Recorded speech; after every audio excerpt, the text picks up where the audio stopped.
Well guys, we have now finally made it. In less than 24 hours, we will be viewing the Nintendo Switch 2 Nintendo Direct all together. Literally tomorrow morning at 9 a.m., finally the Switch 2 is fully unveiled and all of its glorious games that comes with it. This feeling is so rare for me now, especially as a grown adult at the age of 27.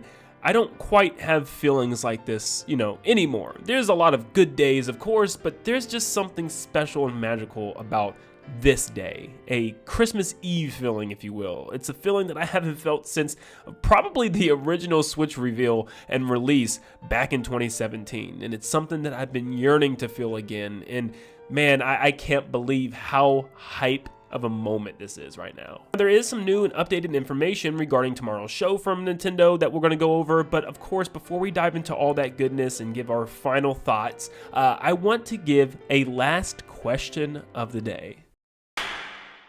This last question was asked by a lot of you, but specifically pulled from Gargamel Games 4702 and states, as the era of the Switch 1 is coming to an end, could you share your most nostalgic, memorable experiences while playing on this game system? It could be anything from playing with your friends live, buying a game on day one, etc. Man, there's just way too many great memories that I've had with Switch 1. I mean, sitting through all of them would take like the entire length of the video, so I'll try to make this a little quick. But of course, that initial Switch presentation in 2017, seeing Mario jump out of that manhole cover, I was there with my entire family, my mom, my dad, and even my little brother and my little sister. We were all just gathered in the family room watching this thing unfold, and it was just so special. It was in my childhood home as well, and watching Mario leap across buildings and go to all these different worlds. I mean, me and my dad were so excited. My dad would send me pictures and just little comments the next day while he was at work, because he works downtown, sending pictures of like skyscrapers and stuff and saying, hey, Mario's jumping across there. It was just a special moment, man, and seeing that new 3D Mario reveal was so special. Smash Ultimate was also extremely special as well. I remember waiting outside to get it at midnight release with some of my best buddies, Eli and Kevin, and just playing with all my groups of boys almost every single time we hang out, all the way since the end of 2018. We still to this day, literally last night, play online with each other. We play in person. We went to tournaments together. We've had experiences getting absolutely destroyed at tournaments together. It has been a great journey seeing the DLC characters getting hyped for some and getting let down by others, but seeing this amazing roster of characters unfold together with my buddies, this entire journey was really magical. I'm not gonna lie, I'm not the biggest Animal Crossing fan, and in fact, New Horizons was my first game that I would ever play, and I put in about 40 hours of this game and just never returned for some reason. But I will say, it left a huge nostalgia bomb on me. During the quarantine, I remember just sitting downstairs in my little basement area and just kind of playing this thing non-stop. I mean, I would sit up from like 12 to 2 in the morning almost every single night and just play this game. And it was just one of the most relaxing, chill vibes that I think I've ever had, especially with how hard life was getting, especially with the quarantine and everything of 2020. It just had a special vibe, and I never thought I would sit and put in endless hours into something like this. It just never was up my alley, and it was just a really good memory from the Nintendo Switch. Mario Kart 8 Deluxe was more special than I ever thought it would be. Yes, I played this game before, and I played it a lot on the Wii U, but really none of my friends did outside of my best friend. So actually having the entire gang have this game and all of us playing online together almost every single week was spectacular, especially when they added DLC tracks. 6 waves of 48 total tracks coming to the game.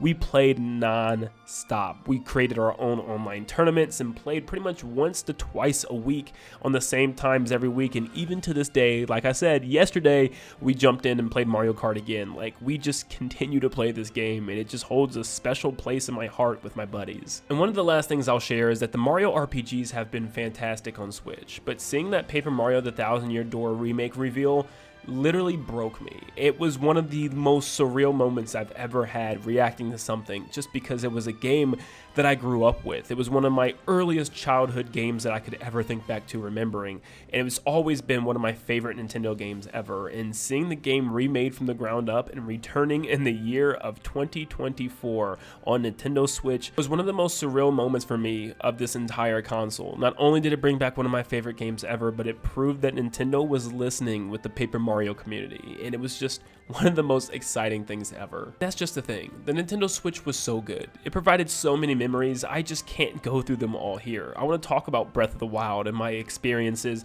with other new franchises, like finally dipping into Xenoblade Chronicles, and there's just so much more to cover. But all I can say is that the entirety of the Nintendo Switch lifecycle, it had ups, it had downs, but mostly exciting moments for me. It was a generation of so many fun and exciting game releases. I just can't believe how good the last 8 years have been for us Nintendo fans. And here we are, standing on the precipice of a brand new generation. So I want to thank you guys so much for leaving your comments for the last month and being so excited for this thing with me, because the journey is finally over. We are here, and well, should I say, the journey is really just about to begin. Finally, after the long wait, we are on the precipice of a brand new Nintendo Switch console. First off, I want to thank a lot of you guys for sitting through those comments in every single video. That's why I wanted to have a timestamp this time around, in case you just didn't want to sit through a lot of the questions. I know this one was very long. We're already almost 7 minutes into the video, but just thank you for sitting through a lot of those questions. It was just a fun hype thing that I wanted to do with the community, especially if you're new. It means a lot. But let's dive into this thing, because Nintendo gave us some information about what to expect tomorrow. The Nintendo Switch 2 Nintendo Direct is confirmed to be 1 hour long, which is the longest direct time I think we have ever gotten, and it matches the time of the original Nintendo Switch 1 presentation, which actually very well surprises me, because personally I felt like there would be a lot of that filler taking out. So obviously not, you know, developers coming out on stage and talking in a live presentation. It would just be all pre-rendered footage. But even with that still being an hour, just took my expectations even higher, which I don't even know if that's possible. If somehow that didn't cap off your hype at the maximum level, Nintendo also announced that they will be hosting 2 Nintendo Treehouse Lives the 2 days that follow, on Thursday and on Friday, April 3rd and April 4th, both at 9 a.m. Eastern. And it looks like the first Treehouse Live is going to be around 4 hours long, and the second one's going to be around 3 hours long. So dude, Nintendo is literally just using this entire week for the ultimate like E3 showcase. Like, this is just crazy. I know a lot of people have been commenting like, manage your hype, don't get too overly excited, because you don't never know what's going to happen. You don't want to be let down.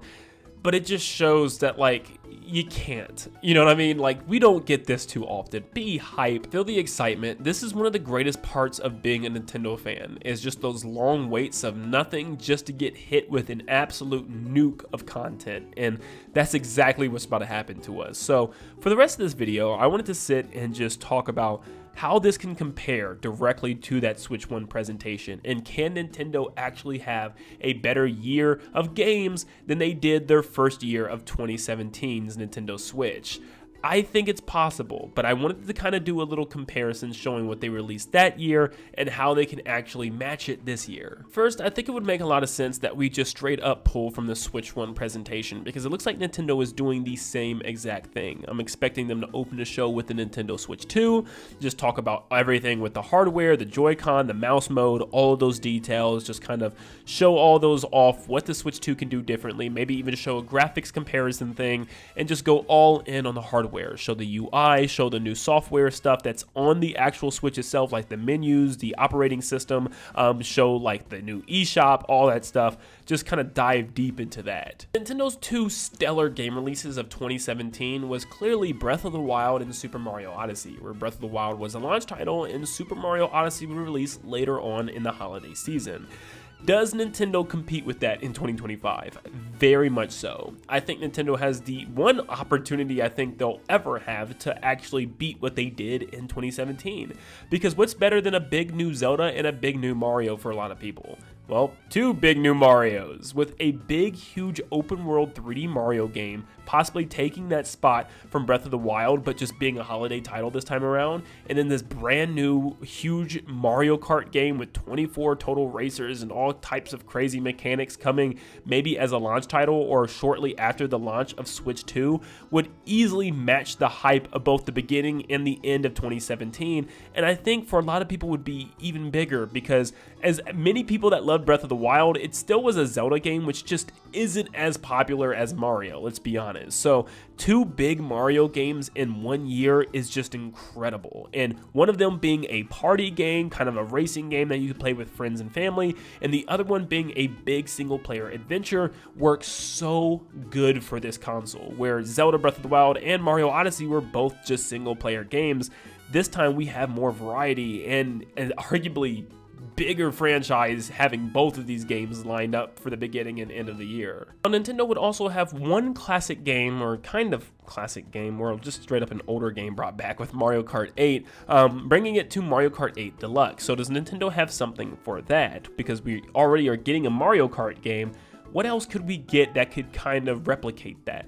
And I think shortly after the Switch 2 launches, Nintendo could bring back a classic Zelda game, especially considering the fact that, you know, they don't really have anything else Zelda related that would make the cut, because we just got a new 2D game and we just got a new 3D game, so we're probably not going to see anything new from Aonuma and the Zelda team. But I think a big remake or huge remaster or something along the lines of like an Ocarina of Time remake would just be so perfect. I mean, they could end up doing like a 4K version of Breath of the Wild or something, but I really hope it's some type of huge remake of like Majora's Mask, Ocarina of Time, something along those lines. I think would make fans so happy, and I think would equally fit that slot of like Mario Kart 8 Deluxe, but this time the Legend of Zelda Ocarina of Time remake. 2017 also brought us the new IP of ARMS, so how does Nintendo actually compare to that? Well, I think Nintendo could easily just bring back one of their classic IPs. I don't think they need to have a new IP here to match what ARMS did. If they bring back something like Star Fox or Kid Icarus,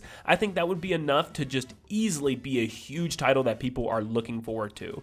Kid Icarus is something that people have been begging for, myself included. I think a remake of Uprising would be cool, but I really hope that it's a new game. I think that one game that Sakurai teased that he's working on could indeed be a new Kid Icarus. I think it would also work so well with that mouse Joy-Con mode. So yeah, I think that would easily be on the same level as ARMS, if not a lot bigger, especially if it's a Star Fox as well, and it's a completely brand new, huge, ambitious, kind of open air Star Fox game. That would be so good. So I think Nintendo could easily have that one covered as well. Now, obviously, we had 1-2 Switch, which was kind of like that weird, quirky Nintendo game. We always get something like that. Wii Sports and Wii Sports Resort on the Wii, and then we would have, obviously, Nin10do Land on the Wii U, and then 1-2 Switch on the Switch. What are we going to get with the Switch 2? We already got 2 1-2 Switch games, so I don't think it'd be a third 1-2 Switch or another Switch Sports game unless it's like a resort Switch Sports that actually has a lot of content put into it. Nintendo surpassing what they did with 1-2 Switch is going to be like the easiest thing that they've ever done, because there was like literally no game there. So I think Nintendo could definitely pull this one off for sure, especially if it's like something like a Nintendo Land 2 would be so crazy, or like some type of Nintendo World game where it's like both a bunch of mini games that come from like the different IPs from Nintendo, just straight up being a Nintendo Land 2. I think that would be great, and I think there's something like that coming, something that where you can play with the Joy-Con mouse functionality or anything else that's gimmicky with this new Switch.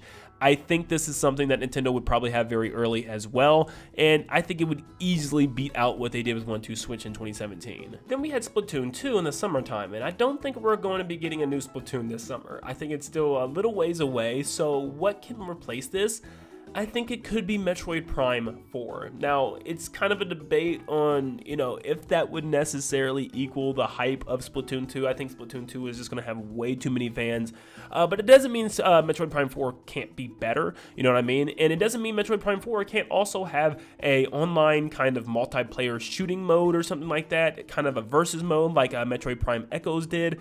So that would be really cool. Then that way you can have a proper multiplayer and a single player adventure that could come out this summer and, you know, could kind of fill that slot for what Splatoon 2 did. And we're still going because somehow 2017 had even more games. We had Mario Rabbids in the fall time, which was like this big, crazy, random what game that was also an RPG. we don't have really any RPGs I can think it's time for. Mario RPGs have been completely just done to death. We also just recently got Fire Emblem Engage in 2023. It feels like it's way too soon for another Fire Emblem game, unless it's a remake of some sort, like Genealogy of the Holy War we've been hearing about. Also, I think it's way too soon for Xenoblade. We just got X Definitive Edition literally last month. So, like, what in the world is going to be the RPG unless it's some, like, Mother Earthbound something coming back that we're not even thinking about? I don't think it's going to be that. I think something that could be a lot bigger that could replace this, though, is maybe a puzzle game or a game with puzzle elements, and that could be Luigi's Mansion 4. It's a different type of gameplay than just a 3D Mario or a Mario Kart or a Zelda. It kind of has Luigi going around capturing ghosts and also uncovering secrets and solving puzzles in a mansion. So I think seeing the next Luigi's Mansion and having that for the fall time, almost around Halloween time, would be such a huge get, especially right before the big holiday open world 3D Mario game. It would be fantastic. And then last but not least, we got Xenoblade Chronicles 2 in December. Does Nintendo have anything else in December? I think it's possible that they have maybe some type of huge game that we're not even thinking about. Maybe Smash Brothers gets that December timeframe. We actually seen it happen in 2018. That's when Smash Ultimate released, and it's been since the end of 2018, so we're definitely due. So I could see that being the case. I could. But if Nintendo just simply maybe announced one or even two big 2026 titles and just gave us the title or something just to look forward to, I think that could carry a lot of weight and could in fact match just them releasing Xenoblade Chronicles 2 in December of 2017. I think it could match that same level of hype. I couldn't imagine releasing a new Smash Brothers this year as well. I feel like they're putting all their eggs in one basket if they do that. So at least just an announcement of a huge 2026 game, I would count it as pretty much beating that. Even if it's like early 2026, I would put it in that same category as that Xenoblade 2 reveal and release. And that's just us kind of comparing what the titles this year could be compared to 2017. We don't even know some of the crazy stuff that Nintendo's preparing. And since it's a little bit later also in the year where Switch 2 actually came out at the beginning of March, we're going to be a couple months behind at least. So I think it's safe to say that we can maybe drag this a little further. So I'd say within between now until maybe March of next year could be the time frame that we're looking at. But either way, we're going to be in for a treat. An hour-long show, 2 Nintendo Treehouse presentations, a 4-hour one, a 3-hour one. This week is about to get crazy. So enjoy the calm before the storm. Enjoy your day. Get some sleep. Wake up with me early tomorrow morning because we're going to be going live probably around an hour or two before the actual show. So probably around 7. That's really early. Okay, how about around 8 o'clock we'll actually go live. I need to get stuff prepared before we even go live. So yeah, that's already super early in the morning. Why does Nintendo choose 9 o'clock? Goodness gracious. But thank you guys so much for tuning in. Make sure you leave a like and subscribe and turn on all post notifications so that way you know everything that's announced tomorrow and I'm here to cover it. But thank you guys so much. The wait is finally over. We are officially there in less than 24 hours. Thanks guys, and I'll see you tomorrow.